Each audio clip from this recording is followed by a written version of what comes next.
how does it feel now to be the one listening to the student excuses when once you were the one making them?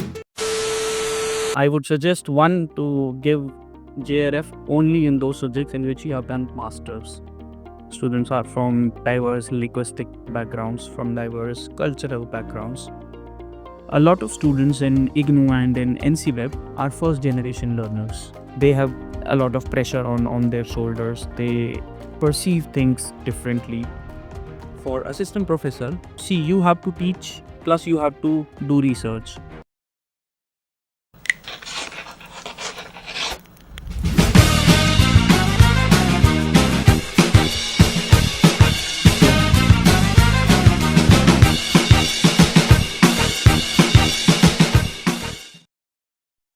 Hello everyone, my name is Kushi. I welcome you all to the YouTube channel of Media Cell, Department of Commerce, Delhi School of Economics. We are pleased to introduce Ankit Suri, a renowned scholar and researcher in today's video. In addition to this, he is pursuing PhD in management from Jawaharlal Nehru University, where he is focusing on financial literacy among informal workers. He has made a substantial impact on academia and is an important contributor towards scientific and management communities. He has also cleared UGC NET exam thrice in his very first attempt and secured JRF in 3 of the domains like commerce, management, and labor welfare. Let us hear from him About his journey, and his creations.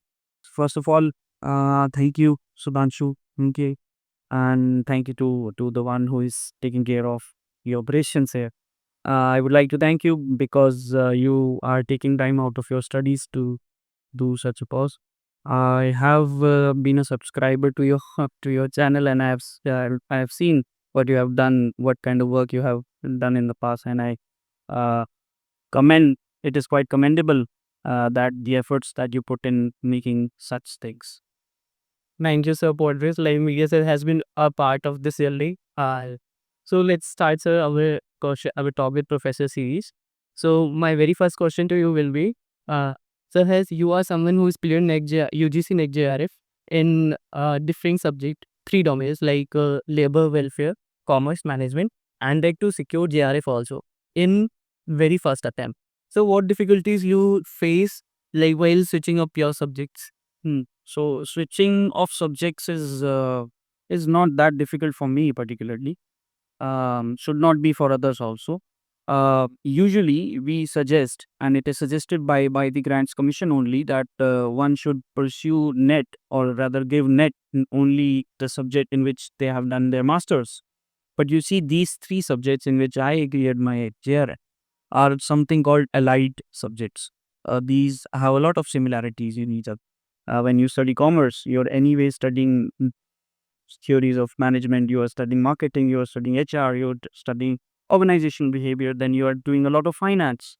If I talk about labor welfare has a lot of the part of organization behavior and HR, but the majority of it deals with the labor laws.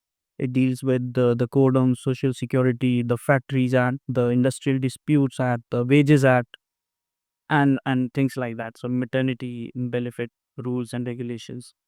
So for me particularly, when I was in my masters, everyone was giving masters in everyone was giving the UGC NET in commerce only. So I attempted my paper in June 2019. I just uh, cleared my second semester examination.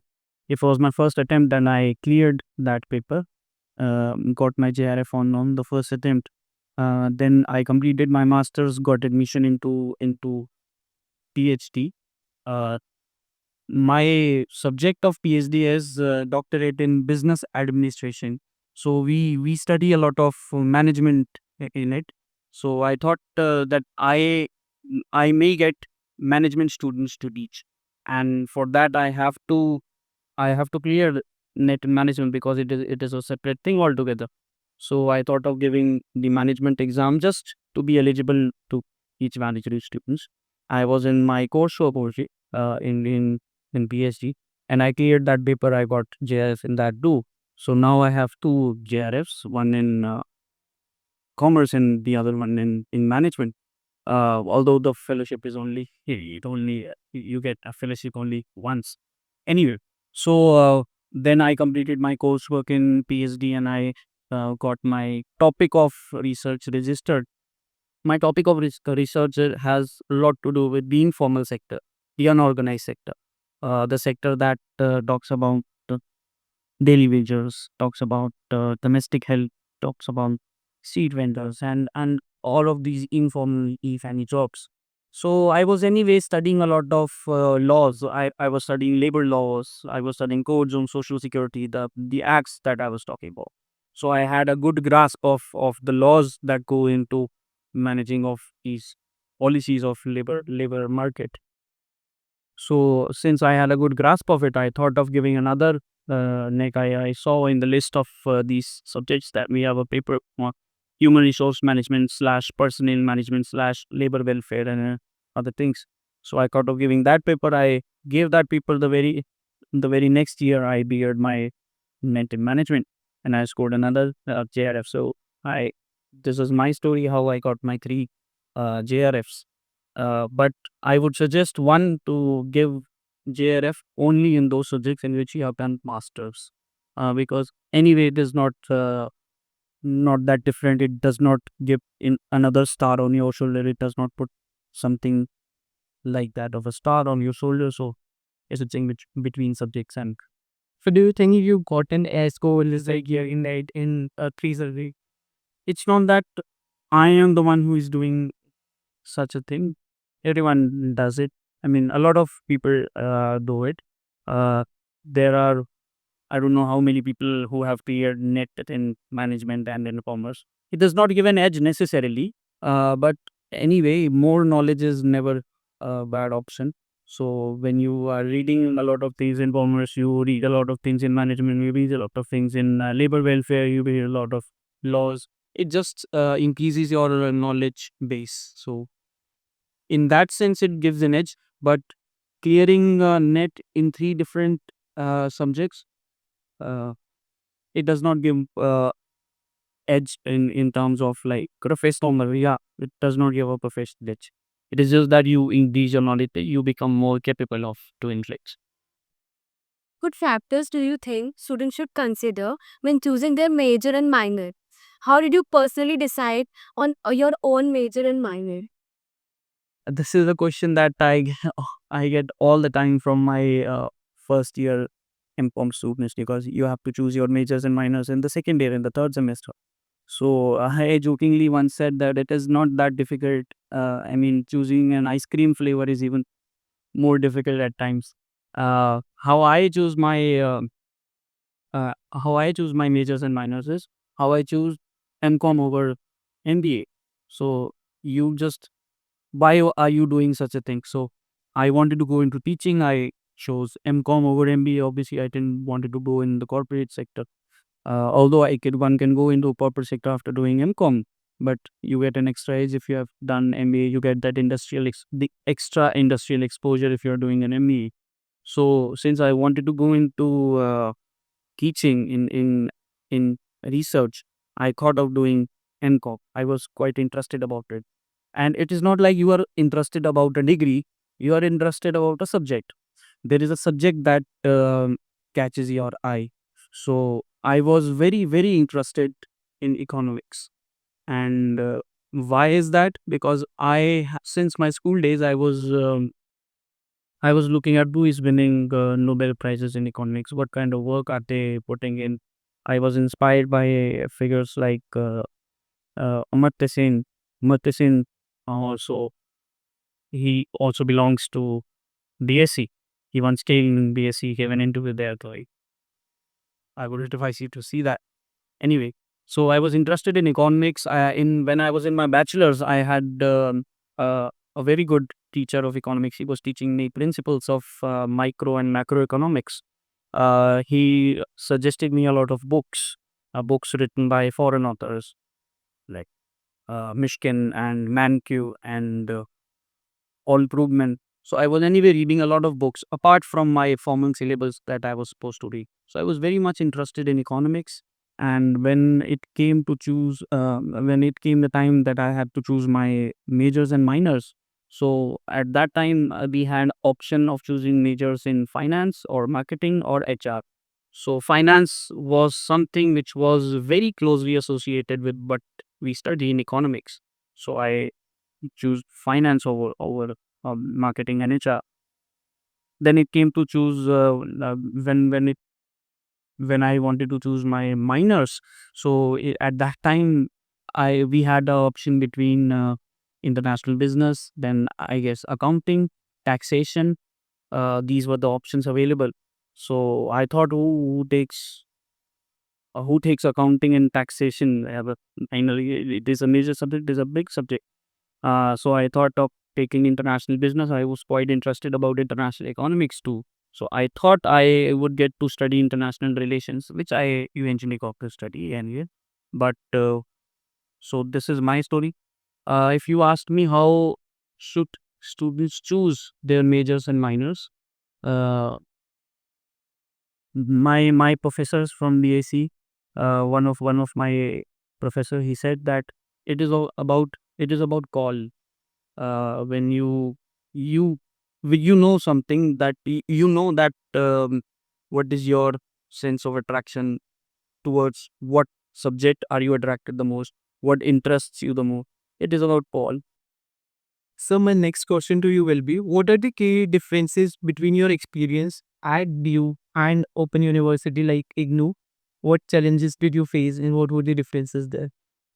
So when you have IGN and DU students, you have these students to teach. Then there is a difference in such teachings from the side of the teacher and from the side of the learner as well. From the side of the teacher, you get to teach IGNU students only once a week, that too online. So it is not a offline interaction. Students are from all over India. Students are from diverse linguistic backgrounds, from diverse cultural backgrounds, and things like that. In DU, obviously, we have students from different backgrounds, but you get to meet them offline. You get to meet them in person. You get to meet them more often as compared to IGNOU. So you meet them twice a week in the classroom, and then you meet them every other day roaming around in the college. You get to interact with them. So this is the problem that I face. Obviously, I get less number of classes in correspondence, less number of classes in NC Web.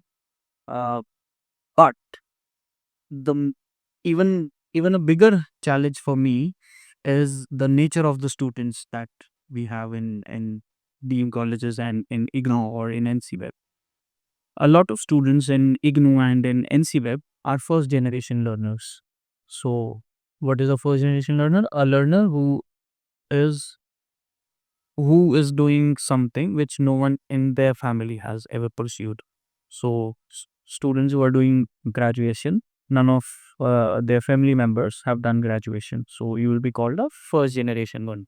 In regular colleges in DU, although we have first generation learners, but they are in less number as compared to that in IGNOU. So, while talking to a second generation learner, while talking to a third generation learner, things are completely different. They have a lot of uh, guidance, they have a lot of mentorship from their family. First generation learners not only have that lack of mentorship, that lack of guidance, but also a sense of extra responsibility on their shoulders to succeed in life, because they may become an inspiration for their entire family, for their entire village. So that extra sense of responsibility at times creates burden on them, a burden to succeed. And that burden eventually ends up uh, in a lot of sacrifices. And that burden actually ends up in it shows it shows up when you are actually teaching them. So they have a lot of pressure on their shoulders. They perceive things differently. You have a lot of pressure on your shoulder also, because you're teaching someone can make a difference in their family, make a difference in their village. So this is what I feel that is the major challenge that I particularly face because I am taking care of first generation learners.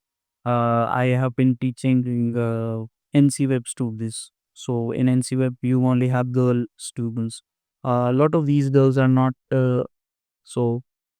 See, we have a lot of social problems in our country. A lot of these girls are not allowed to take admission, even though they are capable, but they are not allowed to take admission in regular colleges for God knows what reason. So they are given an opportunity from their family side to take admission into a non-college approved education board, and it is very hard for them to compete with those who are doing regular courses because you are exposed as a regular student to a lot of things apart from your syllabus, but they are only exposed to the syllabus. IGNU students, although they are doing something else regularly, they are a lot of them are doing graduation from IGNU, but there is always a big chunk of students who are doing nothing but the graduation from IGNU, and a lot of them are first generation learners, as I said. So that sense of difference, then that difference among them creates burden for teachers like me. Not burden, rather a challenge for teachers like me to how to take care of each and every set of these students. So yeah. So, can you share any memorable moments from your time as a teacher that highlight the unique relationship between students and teachers? For instance, how does it feel now to be the one listening to the student excuses when once you were the one making them? So yeah, so when you are a teacher, you hear a lot of excuses from the students. Uh, there was a time later last year, a lot of students were getting affected by typhoid, and everyone was telling me that, "Oh, sir, we cannot come for 4B internals before I have typhoid." And I was new, so I didn't even ask for a clarity. And I say, okay, take care. So, and after 3 or 4 days, we had the college fest, and everyone was dancing in the college fest, and I was doing my duty there, and I saw those students who were making excuses of typhoid. So it happens every now and then that students catch typhoid when internals are coming. Also, a lot of students have, so for some reason, have train reservations when internals are coming. You where I have when I have a class at 2:30, everyone has a doctor's appointment. So these are the things that I face. I know that as a teacher, you know when a student is making an excuse and when a student is not making an excuse. You get through that. When I was a student, I was not attending classes for the sake of attendance. I was attending classes for the sake of attending classes. I was reading for the sake of learning, and I was not essentially reading the syllabus semester prelims. I was reading a lot of things. I used to cover the syllabus. Sometimes if I don't have interest in one particular subject, happens always. I don't used to read that subject and throughout the semester. I just focus on the examination. Um, Yeah, I made a lot of excuses, some silly ones, but you have to as a student. And now when I see my students making excuses, and I know that they are making excuses, I don't say anything. Well, this is also a part of your teaching learning process. This is something you remember when you graduate, when you complete your masters, and when you complete your education.